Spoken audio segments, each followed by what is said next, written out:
Hello, everybody. Welcome to this recorded Monday edition on this. Let me make sure I got this right.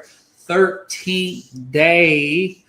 We're sitting at 13th day of April. We're sitting about 10 days from the NFL draft here. When I come back, I'll do a quick update announcement on the NFL draft. Roy McIlroy starting to show some consistency. Going back to Tiger Woods, in my opinion. NBA still slipping in ratings as the ratings have the regular season's come to an end. The play-in games will start this week. The playoffs will start this weekend. Also, there's a Ruben Bain story here. Is off the field incident from 2024 I'll talk about as well. The ABS system, I first got a chance to see that this weekend. Got a take on that. And, of course, Don Rossini back in the news. Athletic doing an investigation now on that story with the photos of Mike Grable. So stand by. We'll take our first and only break. I'll be back here momentarily, and we'll hit the ground running here on the Real Sports Scope. Hello, Sports Scope followers. The program has seen tremendous growth since going 5 days a week. I just wanted to thank everybody for your cash contributions and sharing the program with friends and families. Just a reminder, if you want to contribute to the program, go to the Cash App, the cash sign, and Sports Scope. There are other ways to contribute to the program listed at the bottom of the screen. If you want to advertise on the program, go to Sports, that is Sports with an S, another S, Scope, SKOPE, at gmail.com, just like it's listed at the bottom of the screen. Thank you and enjoy the program. All righty then. So listen, on the NFL draft show is going to be one of the best shows I've ever, if not the best show I've ever put together and hosted. Myself, Matt New Yorker, will be hosting this particular show on draft night, Thursday, the 23rd, at the start of the NFL draft. I think it's 8 p.m. Eastern, 7 p.m. Central. Julian Murdick, Mr. Murdick, 3-star player here out of Nashville. Going to have him on the program. He's going to come in. Jason Patterson. Murdick's a quarterback here, by the way. Get his take on the Titans, get his where he's at in his career, and we'll get a few draft takes from him as well. This is going to be a great show. Jason Patterson, Picture Nation, covers the Chiefs. He'll come in 5 minutes before, 5 minutes after the Chiefs pick at 9.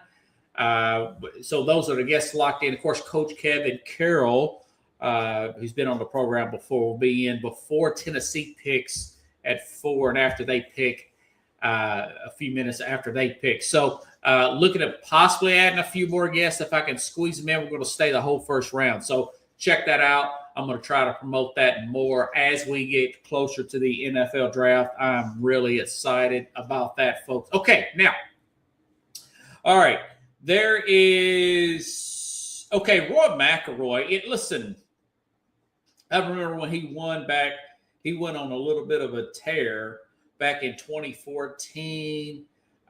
This is when Tiger Woods started going through his injuries and whatnot. I want to say he won two majors back in 2014. I thought, is he going to be the next? Is he going to be not necessarily the next Tiger Woods, but a guy that's going to be as consistent? You can watch every major and see if he can be in the money, kind of like a Woods was from 97 to say a 2008 or so. And even the threat of him coming in and making runs after that, Tiger Woods era. And the guy fell off after that. I don't know if he got too caught up in the fame of being on the big circuit or whatnot. Did not see him for years. I mean, that until last year. Remember, he wins the Masters back in last year, of course. Then you got other guys like Brooks Koepka, Jordan Spieth before him. Is he going to be the next Tiger Woods? You look and look and look, and there was never really a guy that's going to be that consistent to the level that Woods was at this game. It tells you how hard the game really is. Now, I think McIlroy is now in his prime. He's settled down now. He's not folding. He got behind at one point. That was a stupid there's some kind of I don't know, what do you call it, a fallout, a disagreement with the local station owners here in Nashville and Xfinity. And I didn't get to watch none of it this weekend.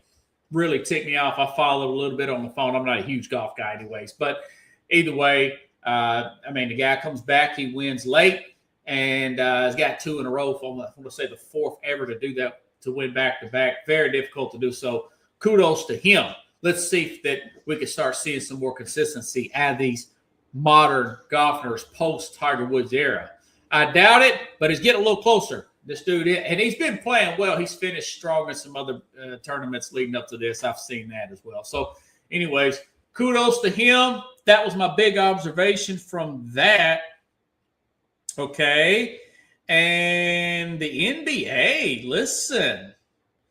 The NBA is – the regular season came to an end. The ratings – let me make sure I got this right. The ratings are down 2%. That's the lowest since the pandemic season of 2021. Remember, pandemic came in 2020, but the next very next season is you're still in the pandemic season there in the 2021.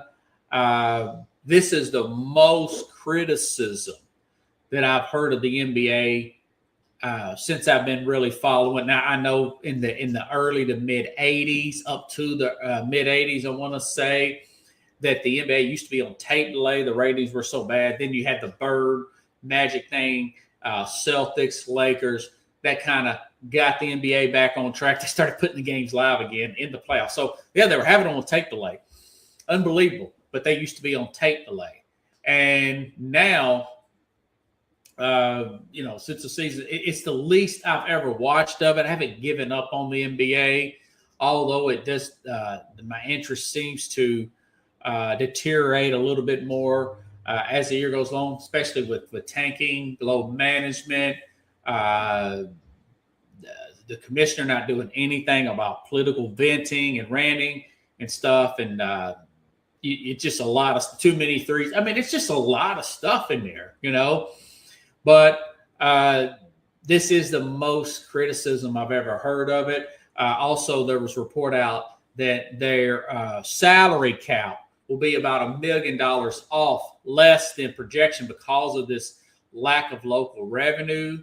Colin Cowherd, he reported that he didn't report it, but I heard him say it per se, that the one out of every three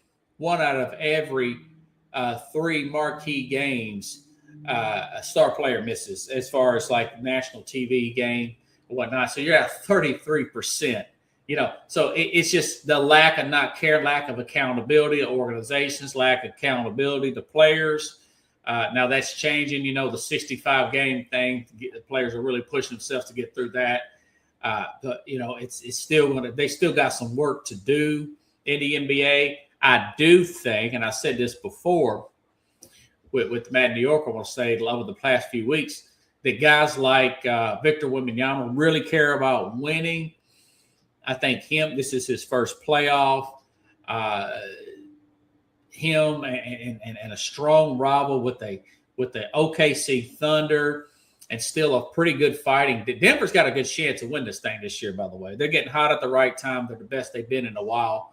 That storyline with them and these young upcoming players, the Cooper Flags of the world, young class, very talented, one of the more talented rookie classes in years. I do think the future's bright when new rules will get implicated. I do think they got a few other things to work on. Okay. I've mentioned that before, but I do think the ratings will come back per se.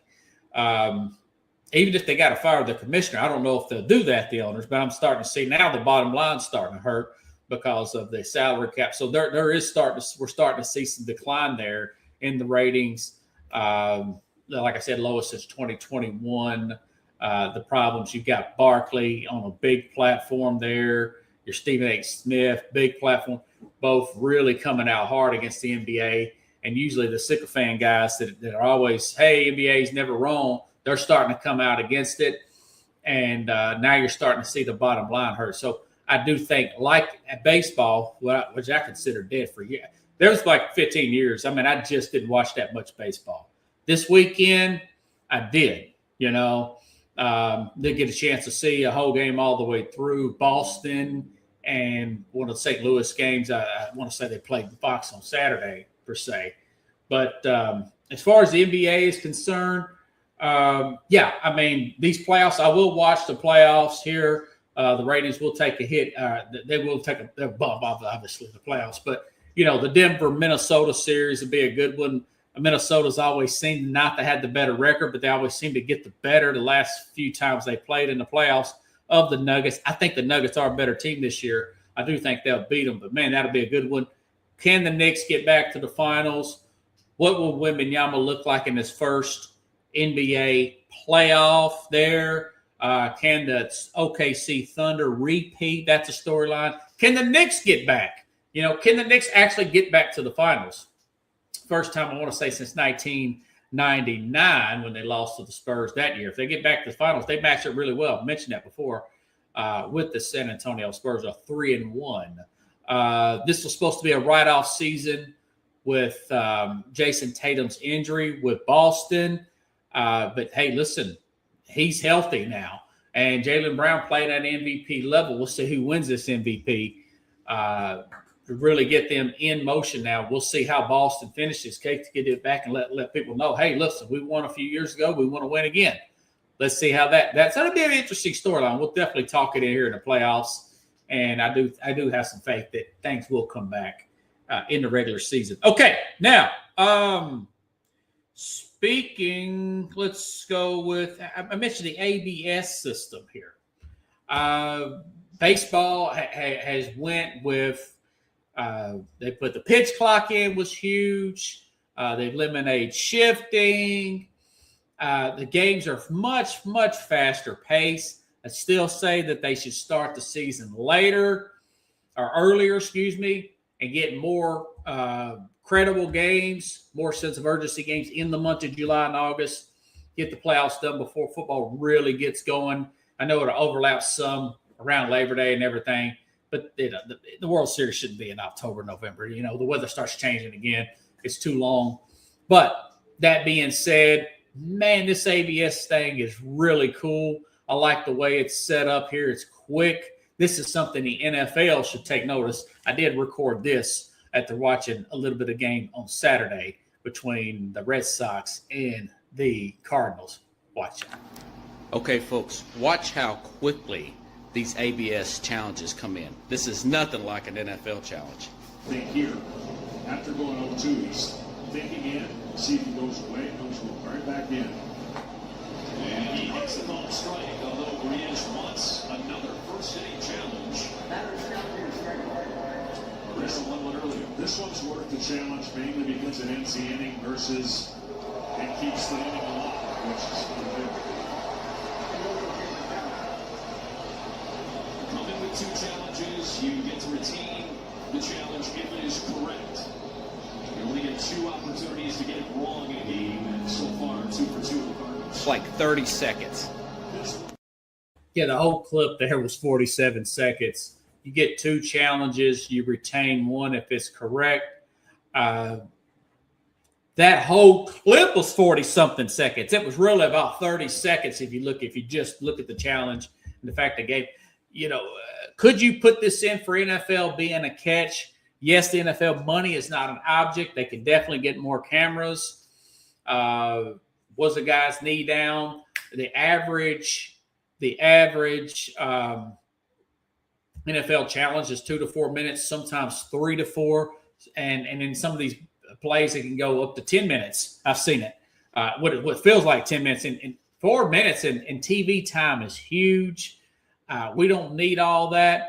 Referees going under the cape and all that. You just got the and I know they do it for first downs and everything. They're going to get there, but the NFL needs to look at that, something like that, for all these, what's a catch, what's not a catch, is this guy a foot out of bounds and everything. I think, man, 30 seconds versus 4 minutes, You need tempo in these games. A lot of games being played. A lot of people spending their time and money of a day watching in 2026. Take note, NFL. I really like it. Kudos to Major League Baseball. I thought, man, challenging pitches, that'll take forever. Well, tap your helmet. The camera's got it. It's digital. Boom. There you go. System's perfect. It was a ball. All right. And, of course, Boston went on to win that particular game. All right. Now, moving right along, there's a story. Now, I've been high on this guy, Ruben Bain, edge rusher out of Miami since earlier in the offseason. The big story really in this draft season and him having the short arms, his stock is going to drop. But a lot of people say it, and myself included, man, you just watch the film on him. He maintains a run really well. He can get to the pass. He's strong. Kind of reminds me like a James. I know Harrison lined up everywhere, and he's a bigger player, but kind of reminds me of a James Harrison, the way he can just push people out of the way with his strength. He's very agile type of player here. But there's a story that came out this weekend of him being in a deadly car accident when he was a driver, and a woman that was in the car with him, it's like 4 passengers or something. She got in a coma during an accident, and she died. I'm thinking of myself, this guy played, and I just mentioned it just now, 4 years or 3 years for the University of Miami. And this incident happened in 2024, folks. It's 2026. We're 2 weeks out from the draft, and now the media is just now reporting on this. What is the media doing down there? What is the student campus newspaper, which I reported for Austin Peay? What do they do? Why do they report that? Are you just covering up for the players? Brad Holmes, general manager of the Detroit Lions, I think they picked like 17 or something, said that he was aware of the incident. So apparently the general managers are aware of this incident. The woman's family says, hey, listen, by the way, he was never technically, he was charged, but it was dropped or cited. He was cited for something. I don't know if it's speeding or whatever, but the charge got dropped. He basically wasn't cited or anything. The family of the woman killed, has basically forgiven Ruben Bain. They said they wish him the best, but it tells you about the laziness of the media there and in around the country. This guy plays for a major university. He's going to be a really good player, and it just now gets out 2 weeks before the NFL draft. This happens a lot here. Now, a lot of these stories do get out. I know Jalen Carter's story was out there when he had a similar incident where someone died, and now he did get in trouble for leaving the scene of the accident and whatnot. And I think he lost his license for a year, but he did fall a little bit. He did fall a little bit in the draft, went to the Eagles, I want to say at 9, one of the better overall prospects in that particular draft here. And now he's looking to possibly get a second contract with the Eagles pending something else doesn't come up, like a $40+ million contract. And hey, listen, if his nose is clean, him being a defensive tackle, I would look at potentially keeping Jalen Carter and working out that contract. As far as Bain is concerned, I've read that maybe Dallas tries to move up in the draft. I've read that Dallas would be interested. Some have him going to the, I want to say some mock draft suggests maybe they move up for Ruben Bain. I don't think Bain will fall past 12. Now, we'll be here live, and hey, listen, if he don't make it, he don't make it. But I don't think he'll fall past 12, which is Dallas has that pick in the NFL draft. I know they have upgraded. They got Rashawn Gary. They got him in a trade, but still they need to add on to that pass rush. Quentin Williams and everybody. They still want to get as much replacement for Micah Parsons as possible. Maybe Dallas can do something here. But my biggest take from that story is, how come this happens a lot where the players just, everything's fine and you don't hear nothing about them. Then 2 weeks for the draft, you start to hear something, a few daunting stories to get out in the public about him. It's lazy reporting, if you ask me. Or they're just covered up because he's a star player and don't want to report it. Like I said, I was a newspaper reporter for the Austin Peay paper, our star basketball player, and I can't remember the guy's name. It was over 20 years ago. But he got cited for marijuana in his dorm room, and campus police, I found it in the police report, reported on it. I want to ask his comment. He didn't want to comment. He didn't want me to run the story. Big guy, a little intimidating. When the story came out in our paper, I want to say that Wednesday of the week, there were many reports that I've gotten from my editor that he was throwing away the papers around campus, trying to cover it up. It was just such a funny story in a sense, in that sense.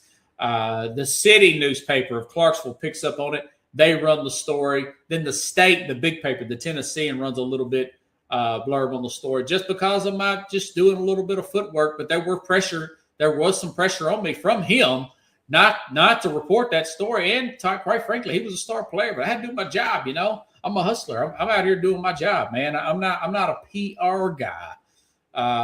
I'm not a PR guy for the Austin Peay State University, nor that particular player. But anyways, I thought that was an interesting story there with Rueben Bain. I think he may fall because of the short arms and possibly this incident. I'm sure they're going to look more into him now. But I just, again, do not see him falling past 12. We're going to find out here in less than 10 days. I cannot believe the draft is already upon us. Okay, this Dianna Russini story, like I said, talked about with the Mad New Yorker on Thursday last week, that, hey, it's something. It's something, I'm not judging the lady. I just think it's not a good look for the Athletic. And apparently now it's out there now. I've been watching her timeline that she has been sidelined. I guess you want to say she's on some kind of leave. You want to call it a suspension, but they're doing an internal investigation with the Athletic on these photos with her and Mike Vrabel. If they find something, which is pretty much out there, cut and dry. Guys like Stu Gotts, who used to work with Dan Le Batard's show at ESPN, now has his own podcast network. He's already publicly said he would hire Dianna Russini. Colin Cowherd kind of just poo-pooed the story. He didn't mention it on his individual podcast. He hadn't said it, but he's friends with her. She comes on his program some. I'm pretty sure he would offer her a job at the Volume. In a weird way, I think this is one of the better things that's ever happened to the lady. Now, I know that she's not seeing it this way now, but could cost her a divorce or whatever. But her name's getting out there. TMZ's reporting on it quite frequently throughout the week. The New York Post is reporting on it. Same as well. Awful announcing.